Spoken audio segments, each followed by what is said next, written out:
And that clearly is not an inborn essential characteristic. It is a socially constructed identity. Even when their sexual orientation isn't at issue, learning about and dealing with their own emerging sexuality is a challenge for most adolescents, and their parents frequently face their own set of problems during the process. Parents have a key role in educating their children about sexuality. By saying nothing, they are educating their children about sexuality. What they're saying is, I'm not going to teach you about these issues that probably you hear or see every day of your life in school or in your community or in your environment or with your friends or on television or the movies. Getting parents to talk to their children about sex is very difficult. They want their kids to be educated according to the values and attitudes that they hold, but they don't want to have to do it, and they don't want anybody else doing it either because of the fear that they'll teach them things that they don't want them to know. The myth that sexuality is private and personal and belongs in the home and does not belong in the schools is, I think, absolutely very myopic, short-sighted. If we look at it, sexuality is really not being taught in the homes, and often what's learned on the streets or in the homes is either inappropriate or not factual. What we know is that a lot of folks learn about sexuality, a lot of youth learn about sexuality out in the street, and a lot of the information they learn is inaccurate. So the argument that we ought to leave sexuality education to parents is not okay, because the parents are not teaching their children about sexuality. For Renee Walker, what was troubling was not the fact that sexuality education was being provided to her son at school. It was that the approach had been designed by a faith-based crisis pregnancy center. Crisis pregnancy centers are typically on one side of the pro-life debate. They have strong religious perspectives on the legal option of abortion, strong religious perspectives against the legal option of abortion, and they don't provide any information about contraception to women. And so those two things alone make them very limited in their perspective on issues of reproduction, and that's what I found out. But Renee Walker's concerns went beyond issues of reproduction. I found out that the curriculum First Resort was teaching was something called abstinence-only sex education.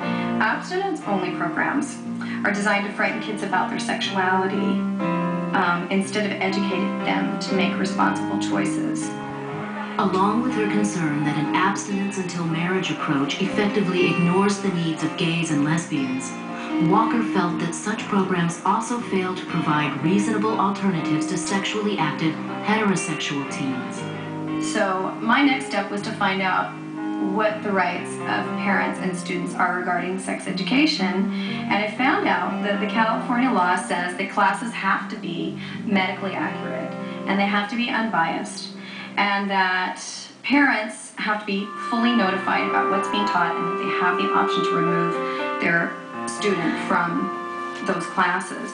But this most certainly hadn't been the case with me, and I really felt that my rights as a parent had been violated, and I felt that my son's rights as a student to good education had been violated.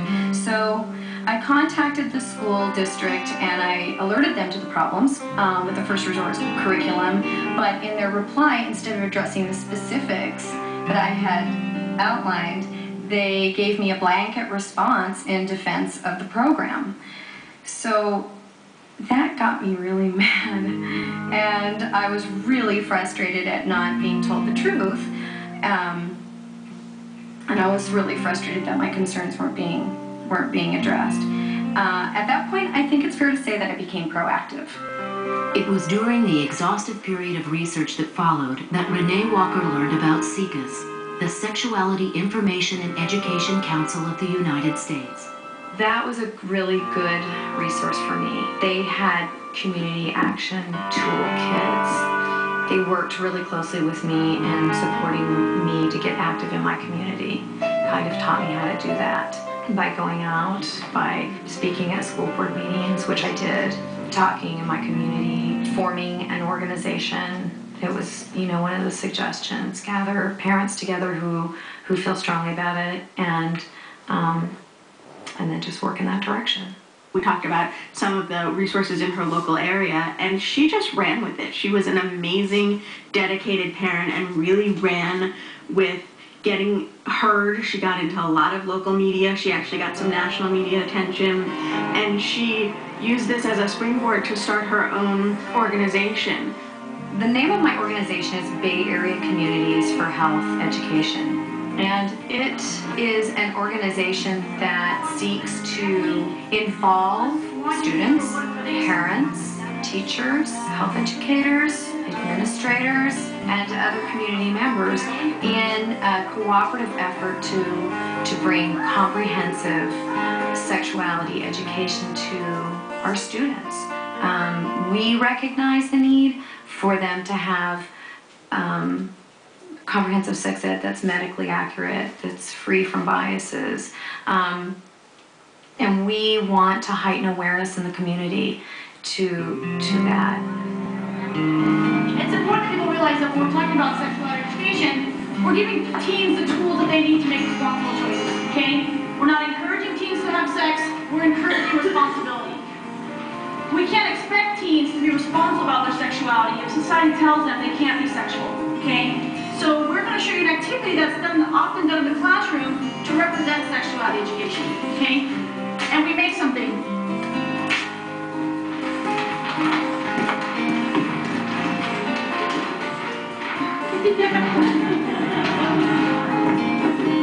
I never questioned whether I was doing the right thing. I never had any doubt about that at all. I knew I was doing the right thing. I knew that I was defending the rights of every single parent, regardless of where they stand on the issue of sexuality education. As far as, were there moments when I thought, oh, what am I doing? Yeah, the hours that I spent on the computer, the hours I spent researching and writing and contacting people and follow-up phone calling and just everything that was involved, it took time away from my family. It took time away from other things that were going on in my life that I wanted to give attention to. But you know, I knew in my heart over the long run it was going to send a great message to my kids. That they need to follow their heart on issues, and that if they see an injustice, they need to see that they can speak out, and that is very, very important, and that it's very important for them to not become complacent and, you know, be a part of the process. And I believe that ultimately that's what they